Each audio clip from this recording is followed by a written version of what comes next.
വൃന്ദാവനത്തിലെ ഒരു ഗ്രാമത്തിൽ പല പല ജോലി ചെയ്ത് ജീവിക്കുന്ന ആൾക്കാരാണ്.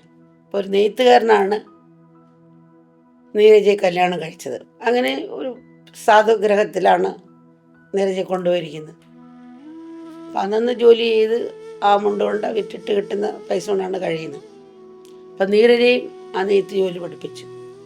ഭഗവാന് പീതാംബരം വളരെ ഇഷ്ടമാണെന്ന് നീരജയ്ക്ക് അറിയാം. ഭഗവാൻ ഇഷ്ടാനിഷ്ടത്തിന് അപ്പുറമാണെങ്കിലും ഭക്തന്മാർക്കെല്ലാം ഇത് ഭഗവാൻ ഇഷ്ടമായിരിക്കും, ഇതാ ഇഷ്ടമായിരിക്കും എന്നുള്ള രീതിയാണല്ലോ. മറിച്ച് ശരീരത്തിൽ നിറം മഞ്ഞയാണ്. ശരീരബോധം വിട്ടതിൻ്റെ പ്രതീകമായിട്ടാണ് ആ ഒരു തത്വം കൂടിയാണ്. ഭഗവാന് പീതാംബരം വളരെ ഇഷ്ടമാണെന്ന് അറിഞ്ഞത് മുതൽ ആ നിറത്തിലെ ഒരു ചേല ഭഗവാൻ അണിയിക്കുന്നതായിട്ട് നീരജ എപ്പോഴും ഭാവന ചെയ്യുമായിരുന്നു. ശ്യാമളവർണ്ണവും പീതാംബരവും പുഞ്ചിരിയായി നിൽക്കുന്ന ആ ഭഗവാനെ മാത്രമായിരുന്നു അവരുടെ ഹൃദയത്തിൽ, നീരജയുടെ ഹൃദയത്തിലോ കാണുന്നത് എപ്പോഴും. ആ മഞ്ഞ വസ്ത്രത്തിൽ സ്വർണ്ണ നൂലുകൊണ്ട് നെയ്ത ഇഴകൾ, അത് നീരജ മനസ്സിലെ ഭാവനയെ കണ്ടു. അപ്പം നീരജ തന്നെത്താനെ ഒരു പൂന്തോട്ടം ഉണ്ടാക്കി അതിൽ പൂവുകളും വളർത്തിയെടുത്ത് അതുകൊണ്ട് വിൽക്കും. അതുകൊണ്ട് വിറ്റിട്ട് നൂല് വാങ്ങിച്ചു. അവസാനം തനിക്ക് ഉണ്ടായ സ്വർണ്ണാഭരണങ്ങൾ വിറ്റിട്ട് അതിന് സ്വർണ്ണ നൂലും വാങ്ങിച്ചു. അങ്ങനെ പിന്നെ കൈകൊണ്ട് സ്വർണ്ണ നൂല് പോലുള്ളത് വാങ്ങിച്ചിട്ട് കൈകൊണ്ട് എൻ്റെ അരക് തയ്ക്കും.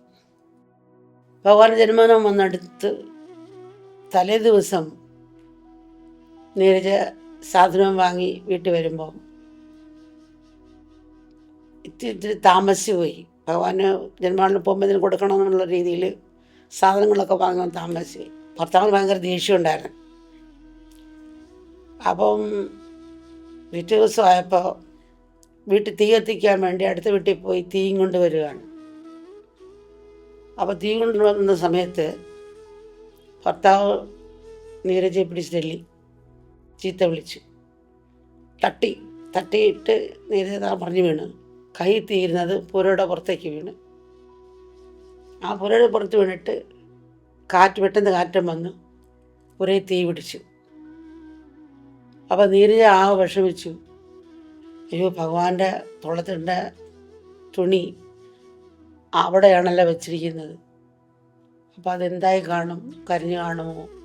ഹൃദയം പൊട്ടി ഒരു കരയാൻ തുടങ്ങി. ഭർത്താവിനെ അറിയിക്കാൻ സാധിക്കുമോ? അതുമില്ല.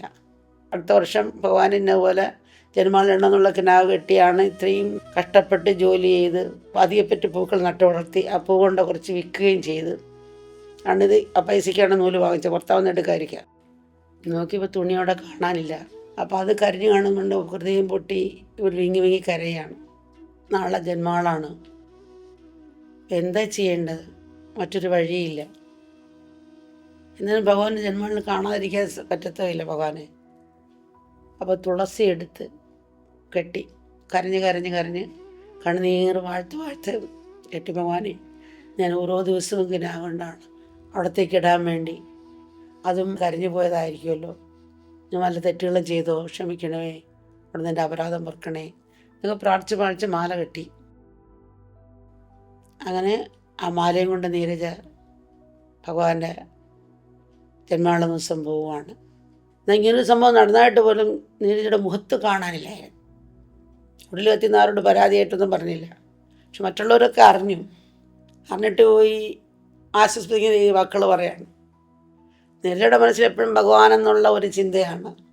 കണ്ണനുരൂപമാകാത്ത അവളുടെ കണ്ണുകൾ കണ്ണനെ മാത്രം തിരയുകയായിരുന്നു. പെട്ടെന്ന് അവൾ നോക്കുമ്പോൾ പീതാംബരധാരിയായി പുഞ്ചിരിയോടെ ഭഗവാൻ നിൽക്കുന്നു. വിശ്വസിക്കാൻ കഴിഞ്ഞില്ല. താൻ നെയ്ത് വെച്ച അതേ പട്ട് തന്നെ ഭഗവാൻ അണിഞ്ഞിരിക്കുന്നത്. എല്ലാം മറന്നു നിശ്ചലയായി നീരജ നിൽക്കുകയാണ്.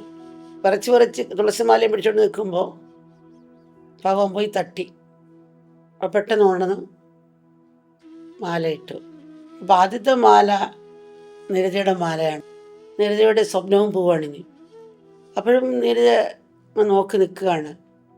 ഞാൻ ആഗ്രഹിച്ച് ഇങ്ങനെയുള്ളതായിരിക്കണം ആഗ്രഹിച്ചാണ് നെയ്തത്.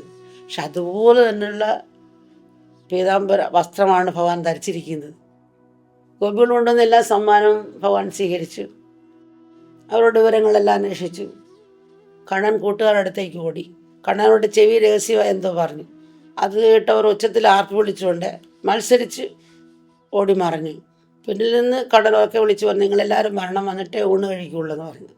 ഗോപി കണ്ണനൊപ്പം ചിരിയും കളിയും പാട്ടും നൃത്തമൊക്കെയായി. അങ്ങനെ ആനന്ദത്തിൽ ആറാടി. സമയം പോയത് ആരും തന്നെ അറിഞ്ഞില്ല. ആർക്കും വിശപ്പും ദാഹവും തോന്നിയതുമില്ല. ഉച്ചതിരിഞ്ഞ് ഗോപന്മാർ തിരിഞ്ഞ് മടങ്ങിയതിന് ശേഷമാണ് എല്ലാവർക്കും ഊണിന് ഇലയിട്ടത്. സന്ധ്യ കഴിഞ്ഞുകൊണ്ട് ഗോപികൾ ഓരോരുത്തരായി പിരിഞ്ഞുപോയി. അവസാനം ചെന്ന് നീരജയും ഭഗവാനെ സമീപിച്ച് വണങ്ങി. നീരജയെ, നീ വിഷമിക്കരുത്. നിൻ്റെ കുടിൽ കത്തിപ്പോയെന്ന് എനിക്ക് മനസ്സിലായി.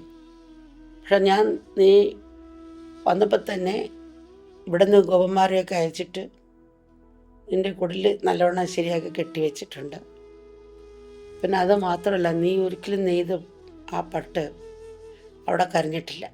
അത് കാറ്റ് വീശിയല്ലോ, ആ കാറ്റിൽ നിൻ്റെ പട്ട് പുറത്തേക്ക് പോയി. ഗോക്കളെയും കൊണ്ട് തിരിച്ചു പോകുമ്പോൾ ഗോക്കളുടെ മേത്തിലാണ് ചില വന്ന് വീണത്. ആ ചില കയ്യിലെടുത്ത് അപ്പോൾ ജന്മദിനം അമ്മയെടുത്തുകൊണ്ട് കൊടുത്തു. അമ്മ ജന്മദിനത്തിന് കുളിച്ചു വന്നതിന് ശേഷം അണിയിച്ചത് ആ ചിലയാണ്. നീ നെയ്ത വസ്ത്രമാണ് എൻ്റെ ദേഹത്ത് ഇപ്പോൾ കിടക്കുന്നത്, നീ നോക്കൂ.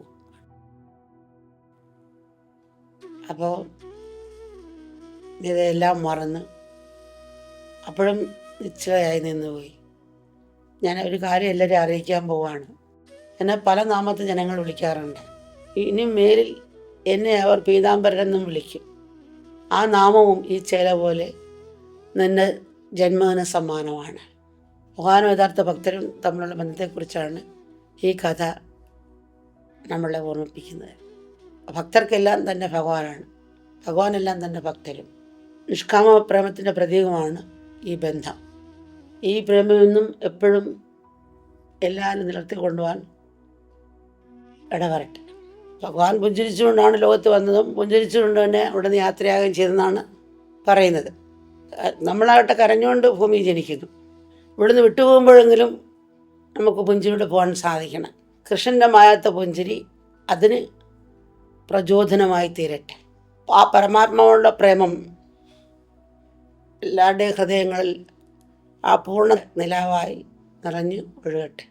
ഈ പ്രേമം എന്നും മക്കളുടെ ഹൃദയത്തിൽ നിറഞ്ഞു നിൽക്കട്ടെ. ആ കൃപയ്ക്ക് എല്ലാവരും പാത്രമാകാൻ പരമാത്മാവ് എല്ലാവരും അനുഗ്രഹിക്കട്ടെ.